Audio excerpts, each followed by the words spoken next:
Hello everyone. I've got my finished writing pad cover here, and I also did another one. So this is it. It hasn't changed all that much, but I have stuck down the inside, which I'll show you in a moment.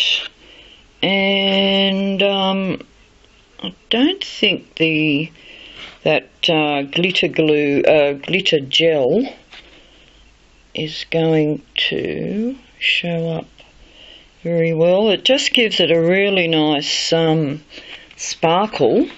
I'll just get that. Just reach it. There it is. This was it that I got from an art shop nearby. And it was quite cheap. I think it was on special, but I can't remember the price now. But it just gives a really lovely, fairly subtle glitter to anything.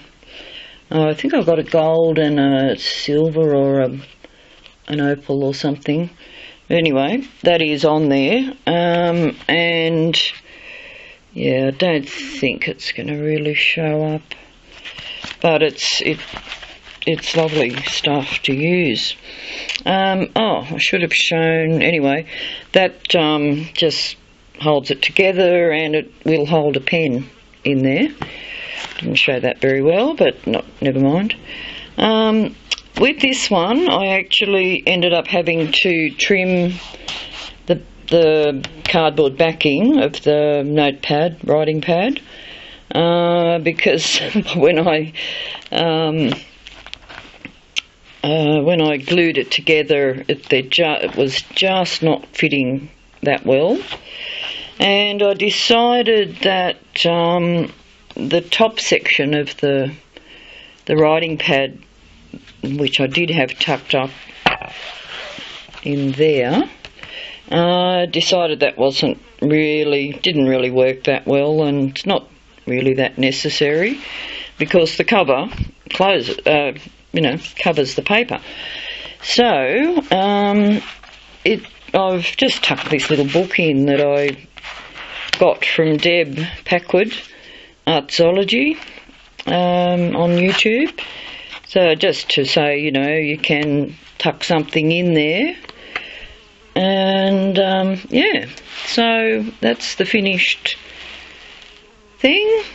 And I actually did stuff up here and put that upside down after trying to get it going the right way.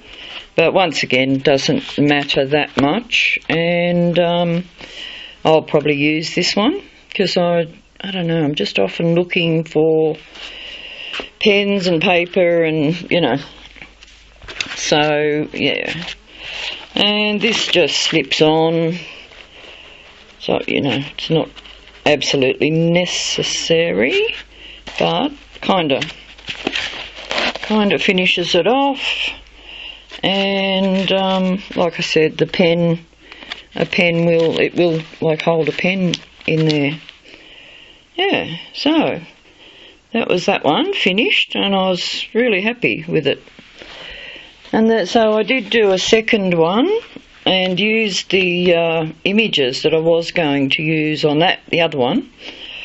So this one I covered with like a pen will go in there as well. I did much the same thing. I black gessoed it first, and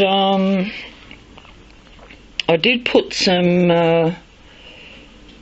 napkin over it with a bit of a pattern, but you can just see the pattern in there. It was sort of like a damask pattern. And then I decided that I would just put some bronze, I think it was bronze or copper bronze, I think, paint over the corrugations to highlight that. I was originally thinking that it would be good for a male, but then, yeah, I'm not so sure with this on it now. So, yeah, just added, I actually glued the napkin to just some printer paper first, so that it would, like the white paper behind makes the image stand out better. And, yeah, then just added that to the top, went round with the bronze paint, and, yeah, it's basically the same inside. I actually was going to not stick this bit down, but I ended up sticking it down, and then that could have come around and enclosed the whole thing, if you get what I mean. Yeah, but anyhow, I ended up sticking it, and I used glossy accents to glue the edges on the little kind of pockets. I think I did use glossy accents on this one because the metallic paint just is harder to adhere. On the other one I used just a gel medium, I think, a gloss gel medium. Yeah, so this one I just stuck some envelopes in there, which is, like, for me is a good thing because I do quite a lot of swaps, and I'm often running around looking for envelopes. So, yeah, that is my writing pad or notepad covers. This here just slips on. Whoops, now I'm off the camera. But yeah, that just slips on. It's a kind of a vinyl, this stuff that I had for years, and I had a different colour that I went over with a Krylon leafing pen, but I'm not sure if the paint or whatever it is going to stay. So this actually matches the green in the background, so it's not too bad. Yeah, so there you go. Thank you very much for watching, everyone. Bye for now.